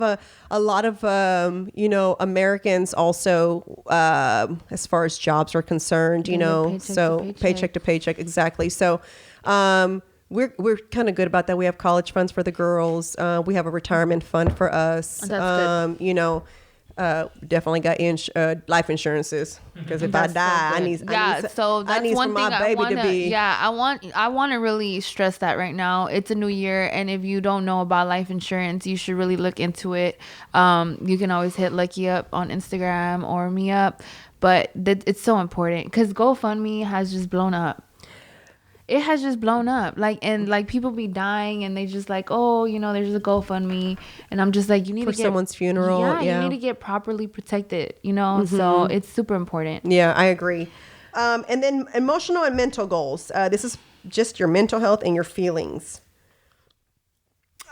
For me, I'm not really an emotional person, but I feel like as far as I could work on letting less people get to me. You know what I'm saying? Like the comment section? Yeah, like the comment section. You know what I'm saying? Yeah. So, I feel like I need to, it's probably because it's being talked about my husband, and obviously naturally I'm going to defend my husband. And then, when people attack me for no reason, it's always like, okay, like, one, you don't pay my bills, so I really don't care. And the funny thing is that people think that I make my money off of Instagram, and I don't make my money off of social media. But that's okay. You know what I'm saying? If that's what they want to think, I'm all right with it. But just like I feel like I'm a pretty open-minded person for the most part, and I accept people as they are. Mm-hmm. And I just want to really accept the fact that other people are not the same way, and that's okay. That other people just can't be open-minded, accepting, and just for some reason, people like to think that they always have to be right. Their way is the right way, or it's no way. And I've never kind of been that way. So for me, that's a little bit of a frustrating thing to do. But I also, as far as like mental sane, I used to be really good about journaling every morning. I'd use the 5-minute journal. It was my thing while I drank coffee on my porch. I fell off of that, and I feel like journaling is really good for you. Yeah. Even if all you write for that day is, today is going to be a great day because blah, blah, blah, blah, blah, then that's all you write about. But you've kind of mentally put it down somewhere, and you remember like, hey, I said I was going to have a good day today, and I'm letting little things get to me. So don't. So that's kind of what I want to start again. Basically just kind of, I want to start just journaling again, being more conscious about those things, and just being, more open-minded in the sense of accepting when people just want to be ugly to you. Yeah. It happens a lot, especially with social media. I guess what I put down was just emotionally and mentally allowing myself to feel and understand why I'm feeling that way, and then mentally getting me out of that, or pushing myself to rewire my brain. Like, instead of reacting how I would usually react, try to have a different outlet, Sure. and just be able to take a break, because with everything that we have going on, it's kind of hard. You just want to put this like face on that, okay, I'm good, even though you're not good. Like, you're going through it, you're emotionally distressed, and you're mentally like frustrated, and so I just want to be able to take that break, and allow myself sure, you need it. It's like you have to do it, you know what I'm saying, to like just, because if not, it just bottles up inside, and then one day you'll just let it all out. So you have to, practice mindfulness. There's actually an app called Mindfulness that you might like. It's really good. It's I real love easy. reading books on mindfulness. So this is a mindfulness app, and it's really just makes you mindful of things, and you just write down different things on there. It's really quick. It's for people who are on the go, which is why I love it. Which is the reason why I love the 5-minute journal as well. And I do morning pages too. When I don't have time to actually sit and write a whole thing, I use 5-minute journal. When I actually have time in the morning to sit and actually journal, like legit journal. And this one makes you write 500 words. So you really have to put your thoughts and 500 words is a lot. So that's morning pages. So when I do morning pages, it's because I've sat down and I've actually sat down and did that. One thing that I have a problem with apologizing, right? I don't like apologizing. Ooh. So that's the reason why I never react at first. So I'll bottle it in. I sit back and I analyze why that person pissed me off and how I'm going to communicate that you've pissed me off and that I didn't like what you did, because I don't like having to go back and say, I'm sorry for what I said. I didn't mean it. So instead of saying things you don't mean, I'm quiet, and I'm quiet for a hot minute. I probably won't talk to Chingo for a little bit, for like an entire day, like for the whole, whatever's done. And then finally I'll be like, when I've calmed down and there's no anger in me anymore, I'll be like, I just want you to know that I didn't like what you did and the way you responded to me, and it hurt my feelings, or you know what I'm saying, or you were rude, or whatever it is, because I just saying I'm sorry is just, I hate it. I feel like that's easier though. Saying I'm sorry. No, it is. That means because I used to be like you. I used to be like that. So growing up, I went through like this like therapy or whatever. I don't remember what it was, but they used to say that like, this is how you communicate. I feel because I am, or this and that, right? But that didn't work for me, because I would actually like be like telling people, and then people are so oblivious of what you're saying, and they're still stuck in their ways, that then it just goes deeper, you know? And so I learned that if you just say I'm sorry, like you're just letting it go. Like, I'm sorry for, and not only like, you're not only saying sorry to that person, but you're honestly, just by saying you're sorry, you're actually like allowing yourself to be sorry for allowing that person to get to you. Yeah, I guess I feel like everybody's wired a certain way, because I feel like by me insulting or saying whatever I said out of anger, I've caused more pain. Yeah. Because now I've hurt your feelings, and I really didn't mean whatever I probably said. And so now I'm going to have to apologize for hurting your feelings, for saying what I said, and now I have to find a way to fix it. So instead, I'd rather calm down, not let it get to me, right? And I analyze. But you don't have to be mean. Just be like, what? I'm sorry you feel that way. And be like, you know what? I'm sorry you feel that way. Not right now. I'm gonna have to. You know what? But that's how you do it. You say, I'm sorry you feel that way, but you're not gonna ruin my day, and that's it. You're not being mean. You're just being like, you know what? I'm protecting my energy. So what I'll tell Chingo sometimes, because he doesn't like that I'm quiet, and I'm what I'm doing in my brain. I hate when they're quiet. I'm just like, bruh, like just let it go. So what I'm doing in my brain is analyzing it, how I'm going to talk about it without being mad, right? Because I need to calm down, because you say things out of anger sometimes that you don't mean, right? And so this is my partner. This is who I love. I don't want to like say things to you that I don't mean. You know what I'm saying? I get it. Because then later on, when you're mad, somebody's going to throw it in your face. Be like, oh yeah, remember when you said blah, blah, blah? I'm be like, no, I don't remember, because I never said it. Because see, I thought about what I was going to tell you first. So that's how it goes. So for me, it's kind of more like, but now you're manipulating it. No, because it for me, it was before I bottle it in and I wouldn't talk about it. That was the error I used to do. It was, I'd get mad and I wouldn't say anything. And then I realized that doesn't get me anywhere. This is before Chingo. This is just in general in life. You know what I'm saying? It was like, it didn't get me anywhere. I swept it under the rug. It was like, okay, I don't really know what their issue is. Whatever. I'm good. You know what I'm saying? They've got the issue, not me. You know what I'm saying? Because they're the ones that came at me, right? Because I'd be like, you're arguing with me. I haven't done anything to you. You must be dealing with something internally. So to me, it was more like, I'm gonna have to pray for them, pobrecitos. You know what I'm saying? Like they're going through something, you know, versus now I feel like, and I think that was more of the selfish way to look at things. I feel like that wasn't versus expressing my feelings to that person, be like, hey man, I don't know what you're going through, but maybe we can talk about it, and you shouldn't talk to me that way. And you know what I'm saying? Like, you want to chat or what? Versus I just be like, and then when it's like that 3 strikes you're out. When you do it again to me, now I'm exploding and I'm going at you. Now I'm talking hella shit to you. You know what I'm saying? And it didn't need to go there had I expressed myself, had I been calm and expressed myself the first time around. So that's kind of the reason why I do that. Also, another thing that Chingo and I have started to do is when I feel like his tone is just kind of like sounding a little condescending, or he's sounding a little like, hold up, I'll be like, okay, so you sure you want to speak that way? And then it's like he'll realize it, and then it's like it calms down. And then or if it's me, he's like, okay, have you listened to your voice?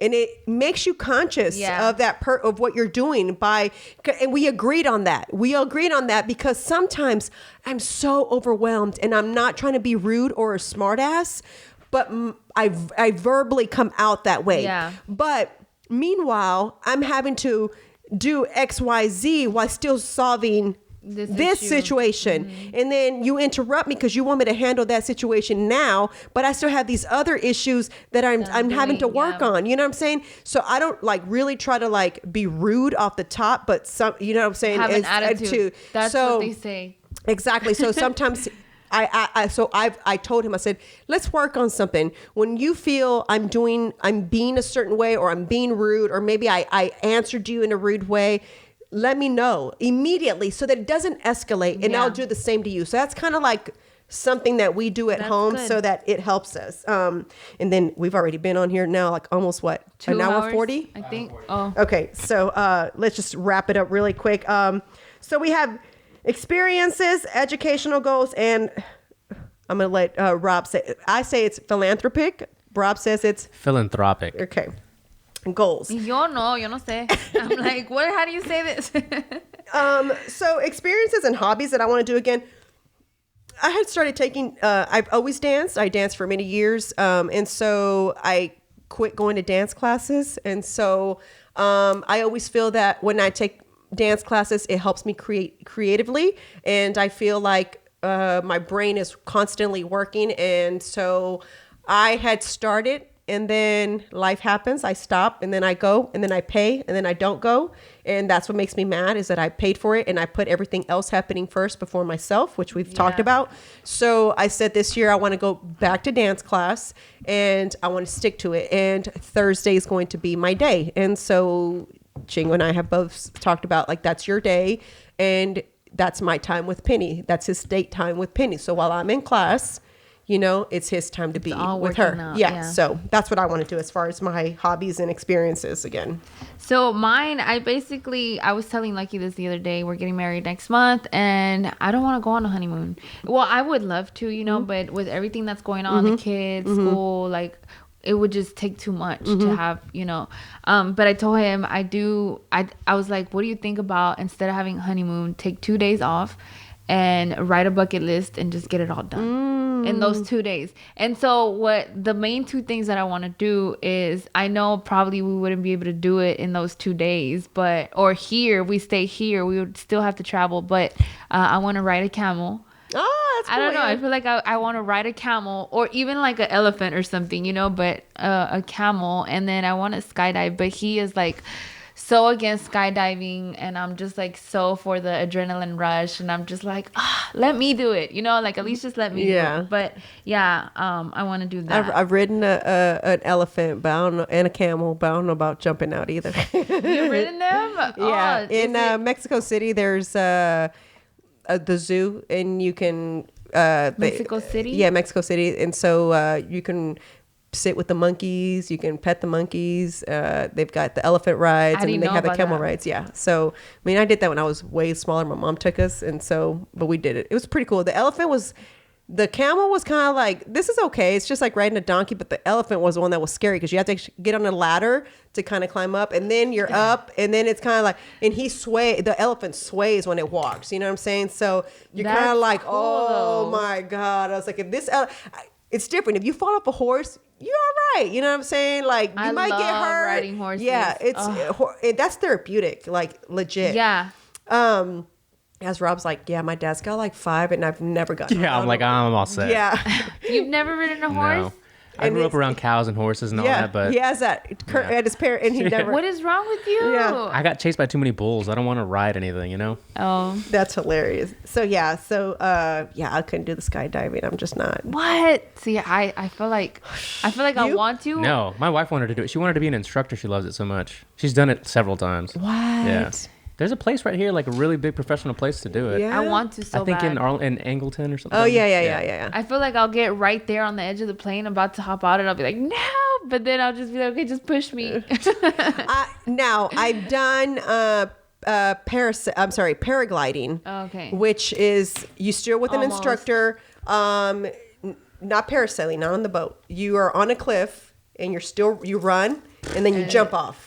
And you have an instructor tied behind you because you obviously have to. You can only do those things on your own unless you're certified. Right. So, Same thing with skydiving. Yeah, exactly. So you're going to fly with somebody, but this is the same thing. He's the one maneuvering the parachute, and you're just kind of flowing. And it was amazing. I flew over San Diego, and I saw the ocean. It was the most amazing thing. Hating. But here's the thing: I felt like I wasn't that high up to fall in the water. I'd be straight, and I'd die. You know, I can swim back up. I'm good. The skydiving thing is kind of like, you don't like, that's too far up. This is, they find the highest But cliffs. you know what? I've Googled the percentage. You have a higher risk of dying driving to the store. Yeah, that's you know what I'm saying? Yeah, so it's just like, you only live once. So yeah, there you have it. Jumping. I can't wait to see Kelly jump off the plane. Yeah, I'm definitely gonna vlog it. I'm definitely gonna vlog it for sure. Yeah. And then I guess moving on, let's wrap all this up. Yeah. Educational goals. I put read more. Last year I tried reading, and it's just with everything going on again, I feel like I never have time for all these things. Like you start the year off saying, I'm gonna do this, I'm gonna do that. You know, well, life happens, and You're gonna have to re-listen to this episode over and over throughout the year. Yeah. Note to self. Yeah. So what did you write for educational? For my educational goals, I actually want to read more. I've got 4 books that have started, and I'm not finished with any of them. And it's like, okay, which one are you going to finish? And so, I'll start them, and I just kind of like leave them in limbo. And then this is like legit educational. So I want to take my national, not saying that the other things are not. There's 2 things. Another thing that I want to educate myself more on is, Hispanic/Latinos, whatever you call yourself, statistics, because during this election, I've learned a lot that I didn't know. And so I like to learn the, statistics of first generation children versus third, fourth generation children. I'd like to learn more about really understanding open borders versus closed borders, because I get where both sides are debating on. And so I feel like the more you know, the better you can understand things versus being mad and, just always siding with one side and just being neutral and really understanding what that means. And then I also want to, and sex trafficking is my big thing that I've been wanting to educate myself more on. I've started to. It was really cool because it's part of my philanthropic thing is to give back. And that's one thing that I want to do. I want to start giving back and helping with the sex trafficking organizations. But educating myself more on it. This month for January, it's Sex Trafficking Awareness Month. And there's a local coffee shop in the Heights area called A Second Cup. And they actually have their proceeds go to women who are survivors of sex trafficking.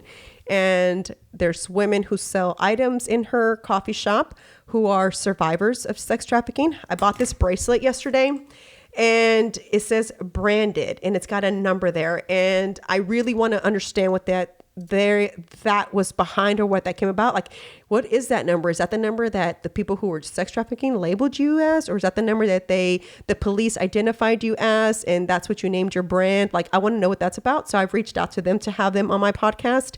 And then I want to have the lady from A Second Cup be on my podcast as well, to promote and bring awareness to sex trafficking, because part of the issue with sex trafficking is also having open borders. And my thing has nothing to do, while immigration is super duper important, there's other reasons why open borders are an issue. And that's one of them. And I never knew that, because to me, it was kind of like, I mean, people are fleeing their country because they want a better life. Like, do you blame them for crossing the border? But that's not the only issue that happens when you have open borders. Sex trafficking is. Yeah. And it's crazy because I didn't know the amount of men that also get sex trafficked during this whole thing. Kids. Like, it was, when I'm reading on it, I'm like, this is a lot to take in. I was like, man. So somebody reached out, actually. I sent you the text. You can probably read it off the show, but somebody asked to be on Rip Out the Malas, but it might be good to do on your podcast. Oh, okay. That she works in this industry. She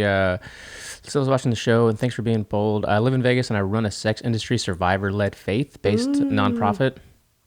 that would be great. Yeah. Helps women and children that have been sexually exploited in the sex trafficking world. That's amazing. Yeah. See, it's so big, and we're number one. We're the number one hotspot in Houston. My sister-in-law is like really, she got into that. She was like trying to educate herself on that also. She was following somebody on Instagram, and she would share videos, and I started watching them, and it was a survivor that was basically bringing awareness on Instagram. And she was talking about how, you live your regular life, right? And you drive down the street and you see these storages.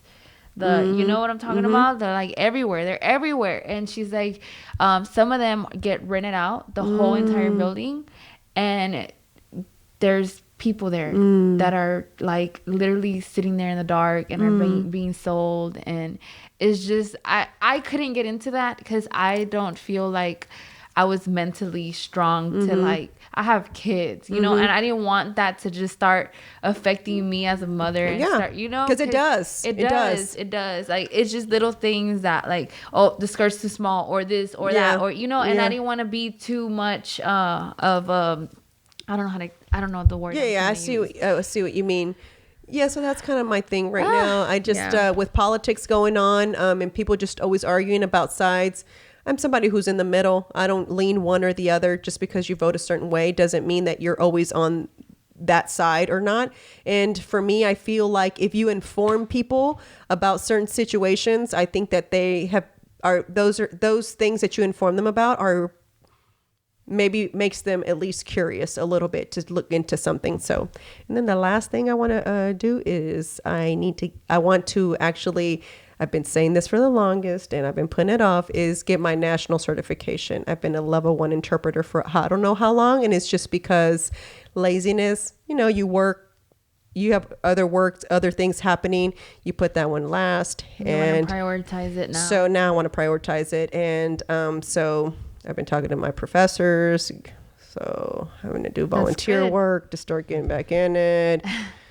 You got this, Mariswole. I've been an interpreter for 12 years. So to go back to do that is kind of like I need a review. You know what I'm saying? I don't even know what's on the test anymore. I mean, it's been that long ago. So I don't know. So I want my national certification, which now allows me to interpret any state that we ever have to move to, or, if we ever decide to move anywhere else. So I'd be able to interpret anywhere. So that's my goal. Type down below in the comments and tell Mariswole that she can do it.